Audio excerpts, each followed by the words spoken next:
my name is Tracy Mayhew and I write contemporary romances set here in the UK and YA fantasy fiction. Well, it is the 1st of February today. I'm finally filming it on the 1st of the month. This is my what have I been reading in January video, as well as what I will be reading in February. So let's kick things off really quickly with what I read in January. I'm going to be honest, it was a bit of a mixed month for me. I read some really good books. I read some not so good books as well. Let's start with the not so good books. One of the first books I read in January was a book called Dagger Spell. I think it was by Catherine Kerr. I'll put a picture somewhere along here. I could not get into this book at all.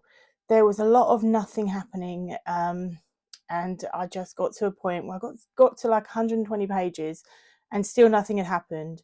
And I was just like, I'm waiting for something to happen, anything at this point. And then I just thought to myself, why am I doing this to myself? I've been reading it for like a week at this point and it was slow going. And I just thought, I'm not going to do it anymore. So that was a DNF for me, unfortunately. And I don't really have much more to say about that book at all, which was a real disappointment because I had said I had high hopes for it, but yeah, they were quashed pretty early on. Another book that I was excited to read, which was slightly better than Dagger Spell, but not as good as I was expecting, was Sisters of Sword and Shadow. I had high hopes for this one because this was like a feminist alternative to King Arthur and his Knights of the Round Table. But again, this was another story where the plot was just really non-existent. It was just, I didn't really get the main character, Cass, I think her name was. I didn't really get her. I really liked some of the other side characters, and I read it on audio, so I just continued listening to that because of the other characters in it. But Cass was really not someone who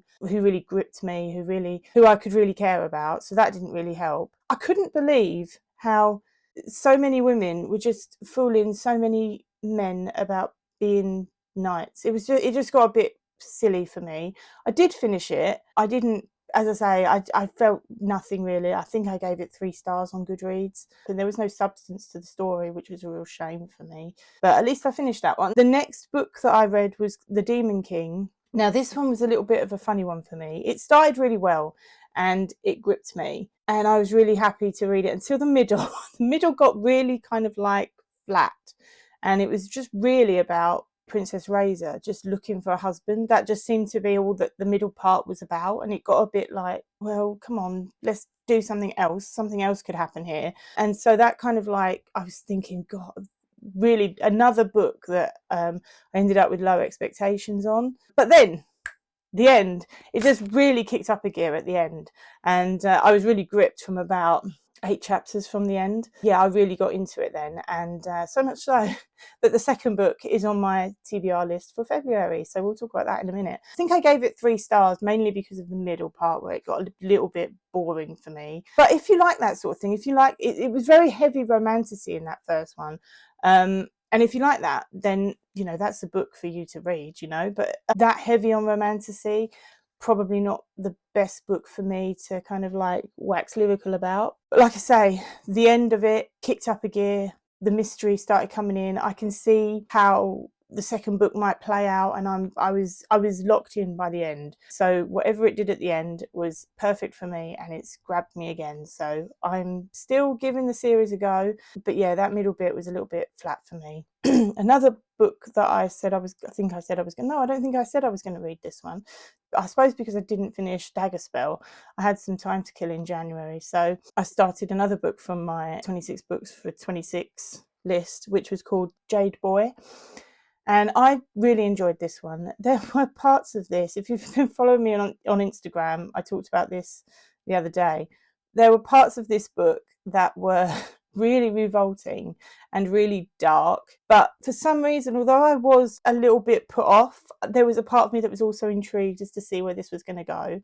It kind of tells the story of the Fire of London, but it's like an alternative historical fantasy retelling of the Fire of London. And I really felt like the author who had created a really interesting alternative to how the Fire of London could have started. And it involves magic. and it involves dastardly, evil, devil worshipping sorcerers. And the three main characters in it, Jem, Tolly, and Anne, were really likable. You really felt for them. I mean, they're living in 1600s, so their lives are not great, and they're very much at the mercy of the adults that are around them. Yeah, they do go through some terrible, terrible times, but I really liked them. You were really cheering them on at the end. The ending was a little bit, I think I gave this 4 stars on Goodreads because I feel like the ending was a little bit too rushed, a little bit too convenient for me. Like, it was a bit, you could see the ending coming like a mile off for me personally. But I did still enjoy it, and there was still lots of magic in it. And like I say, there's very dark bits, and yeah, it kind of appealed to my darker side. So I was happy to give that 4 stars. And the final book that I read in January was a complete surprise. And if you'd seen my recent Indie Author Book Club review of it, you will know that it was Pendragon Rising, The Heir of the Lance by J.A. Graham. And I really enjoyed this book. This was a King Arthur tale with a twist, a bit like my Prophecies of Fate series. So this was right up my alley, and I really enjoyed it. I won't say too much here, but I will direct you to my Indie Author Book Club review of it. I will leave a link down below in the description if you want to go and see a full review of that book. But without further ado, let's crack on with February, shall we? So, as I said, in January I read The Demon King, and I am now geared up and ready to read the second book in the series, which is called The Exiled Queen. Now, I said last week, I think it was last week, we'll see how long it takes me for me to go off of my 26 books for 26. I'd already mapped out what books I was going to read. Well, it didn't take me long, because this book did not feature on that list of 26 books for 26. So I'm already going off course, but it's worth it, I think. I'm really looking forward to reading this book. Yeah, I've read the first couple of pages. It's not started how I expected it to. It's the first book was a multi-POV book. This seems to be a multi-POV book, but we've got a new POV in this, and it was not a point of view I was expecting. So this has made me more intrigued to read this book, more excited to read it now, because yeah, it was just not a character I was expecting to get into the head of, and I'm there for it. I'm really looking forward to this one now. So, but that's going to come after the book that I'm currently reading, which is, and this is possibly my most anticipated book of 2026, which is The First Unicorn Rider by A.F. Stedman. This is a prequel to the Skander series. If you've been around for a while, you will know how much I love the Skander series. It has my heart completely. So this prequel is very much top of my reading list this year. And so far, I have started it. So far, I am really enjoying it. It's good to get back into the world of Skander, but it's kind of like a different world of Skander, because obviously we haven't got Skander, Bobby, Flo, and Mitchell. We've got the first rider, who is George Penhaligon, and we are learning more about how the island started. It's brilliant so far. I'm really loving it. So I will tell you more about this one in March when I finish reading this. So that's my first 2 books. My next book, sorry, I've got a list. I've gone for, usually I go for 2 books per month and an audio book perhaps. This month I'm going to play it bold, and I'm going for 3 books and an audio. So that's 4 books this month. I'm not sure if I'm going to be able to do it, but we will see. I have high hope. The third book that I'm going to be reading is called A Brave New Start by Andrea J. Severson. This is the first book in her Across the Pond series. This is what I understand from watching her vlogs and listening to her talk about her books. The main characters are all from America, and they move over to the UK, to London specifically, and they start a new life. Now, I don't know much more about it other than that.